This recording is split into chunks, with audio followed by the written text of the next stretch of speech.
Hello students, सुप्रभात बेटा।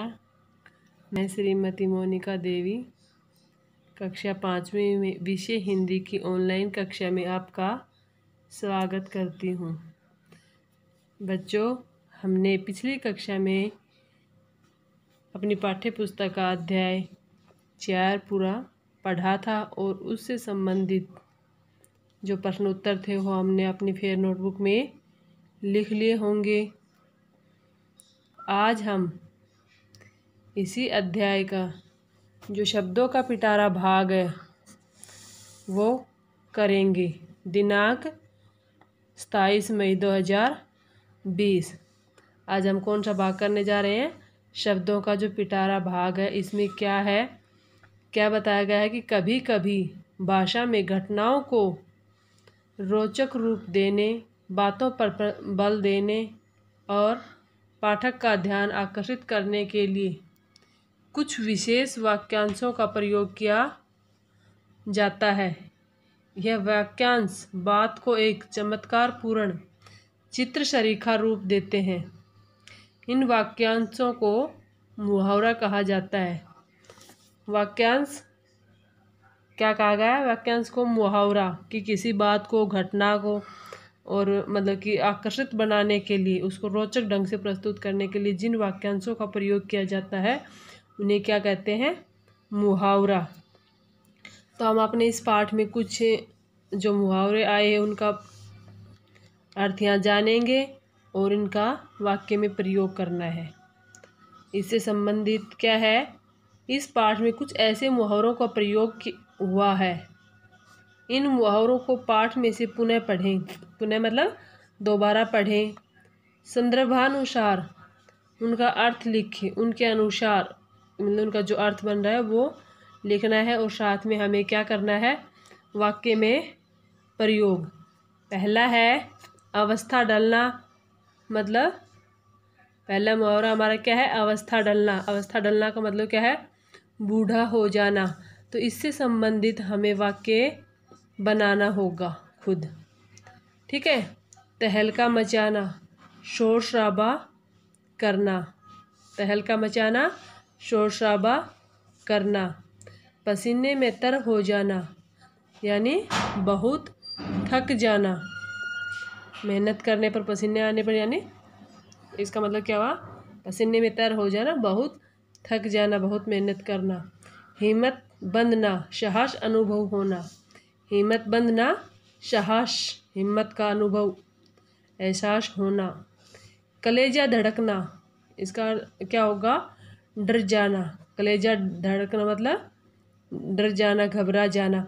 ये कुछ मुहावरे हमारी इस पाठ्य पुस्तक में दिए गए हैं। इनसे संबंधित साथ ही हमारा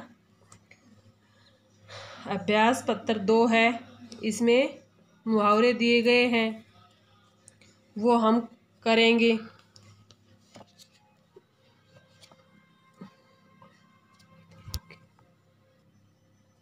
अब हम अपना अभ्यास पत्र 2 है, वो मुहावरों से संबंधित है, वो करेंगे। इसमें क्या है? इसमें मुहावरे दिए गए हैं, इनको समझकर हमें इनका अर्थ लिखना होगा और वाक्य में प्रयोग करना होगा। मैं आपको इनका अर्थ बता देती हूँ, वाक्य में खुद करेंगे आप अपने अनुसार। वाक्य कोई भी बना सकते हैं इनसे संबंधित। पहला दे रखा है हमारा आसमान टूट पड़ना। आसमान टूट पड़ना यानी कोई आफत, मुसीबत आ जाना। इसका मतलब क्या होता है? मुसीबत आ जाना। आकाश पाताल एक करना। आकाश पाताल एक करने का अर्थ क्या होगा? बहुत मेहनत करना। रोहन ने परीक्षा में अच्छे लेने के लिए आकाश पाताल एक कर दिया, यानी मेहनत की। ईंट का जवाब पत्थर से देना, बदला लेना। ईंट का जवाब पत्थर से देना मतलब बदला लेना। 1 और 1 11, एकता में ताकत होती है। 1 और 1 का मतलब क्या होगा? एकता में ताकत होती है, एकता में बल होता है। ईद का चांद होना, बहुत दिनों बाद मिलना, बहुत दिनों बाद दिखाई देना। ये मुहावरे हैं, इनसे हमें लिखना होगा। ऐसे ही कुछ चित्र दिए गए हैं, इन चित्रों को देखकर हम इन मुहावरों का अर्थ लिखना होगा। चित्रों को देखना होगा हमें। चित्र दिखाई दे रहा है, एक साइड में क्या है, बादल दिखाई दे रहे हैं, दूसरी साइड में आपको शेर दिखाई दे रहा है। तो इसको चित्र को देखकर हम क्या होगा, इसका मुहावरा मतलब बनाएंगे। क्या होगा, जो गरजते हैं वो बरसते नहीं, जो गरजते हैं बरसते नहीं। अगला है, इसमें क्या दिखाई दे रहा है आपको, एक साइड में बंदर है, बीच में ही प्रश्नवाचक लगा रखा है, दूसरी साइड में आपको क्या दिखाई दे रहा है, अदरक। तो इसमें क्या बनाएंगे हम कि बंदर क्या जाने अदरक का स्वाद। बंदर को क्या पता कि अदरक का स्वाद कैसा होता है। किसी भी चीज़ का अनुभव जो महसूस करता है, उसके बारे में जानता है, उसी को पता होता है। अगला है, इसमें चित्र में आपको क्या दिखाई दे रहा है, पहाड़ दिखाई दे रहा है, इधर खोदता हुआ दिखाई दे रहा है कस्सी से, इधर एक आपको चुहिया दिखाई दे रही है। तो इसको संबंधित इस चित्र को पहचान कर हमें इस मुहावरे का अर्थ यहाँ मुहावरा लिखना होगा। जैसे खोदा पहाड़ निकली चुहिया, यानी दिखने में बहुत बड़ा लग रहा था, लेकिन जब उसको खोद के देखा तो उसका फल मतलब नाम मात्र का मिला। ठीक है, खोदा पहाड़ मतलब मेहनत बहुत की, लेकिन उसके अकॉर्डिंग फल कुछ नहीं मिलना। तो इसका मतलब मुहावरा हम इसी संबंधित लगाएंगे कि खोदा पहाड़ निकली चुहिया। अगला दे रखा है कै, और इसमें साथ में भैंस दे रखा है, यानी काला अक्षर भैंस बराबर। अनपढ़ के लिए अक्षरों का कोई महत्व नहीं होता। अगले में क्या कह रहा है, 1 + 1 = क्या दिखा रखा है, 1 और 1 का मतलब 11।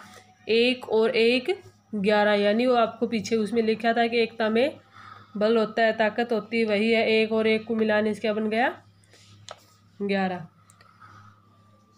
अगला दिखाई दे रहा है आपको, इसमें है एक साइड में मुर्गी दिखाई दे रही है, उसके सामने क्या रखा है, कुछ खाने के लिए रखा है, यानी तो इसका मुहावरा हम क्या बनाएंगे कि घर की मुर्गी दाल बराबर। यानी किसी मतलब अपने पास चीज़ रहने पर उसकी अहमियत का हमें नहीं पता लगना, उसके मूल्य को समझना नहीं, उसको महत्व नहीं देना। तो इसमें कह रहा है कि घर की मुर्गी दाल बराबर। ये कुछ मुहावरे हैं जो पाठ से संबंधित है, हमने अपनी पाठ्य पुस्तक में किया है। तो गृह कार्य में हम क्या करेंगे, जो अपनी अभ्यास पुस्तिका है उसका अभ्यास पत्र 1 और 2। अभ्यास पत्र में 1 में हमने कुछ ये विकल्प दिए गए थे, इनके निशान छांट के लगाने कि कौन सा उत्तर सही है। कि दीवान साहब अपना पद छोड़ना चाहते थे क्योंकि उनकी उम्र हो चली थी। दूसरा है, दीवान पद के लिए आए उम्मीदवार किस बात की कोशिश कर रहे थे। सभी अपने आप को अच्छा दिखाने की कोशिश कर रहे थे, तो हमें ये है। अगला है, हॉकी का खेल का क्या परिणाम निकला, उम्मीदवार खेल हार गया। और किसान ने उसकी सहायता करने वाले को क्या इनाम दिया, क्या इनाम दिया था, चुनाव जीतने के लिए आशीर्वाद दिया उसको। क्या दिया कि चुनाव जीतने के लिए आशीर्वाद। तो बच्चों अब हमें अपनी वर्कबुक में क्या करना है, अभ्यास पत्र 1 और 2 करना है, और अपनी पाठ्य पुस्तक में पेज नंबर 54 है, ये इसके मुहावरों को यहाँ लिखकर उनके अर्थ लिखने हैं, और यही हमारे गृह कार्य में रहेगा। Be happy and be healthy at home. Okay students.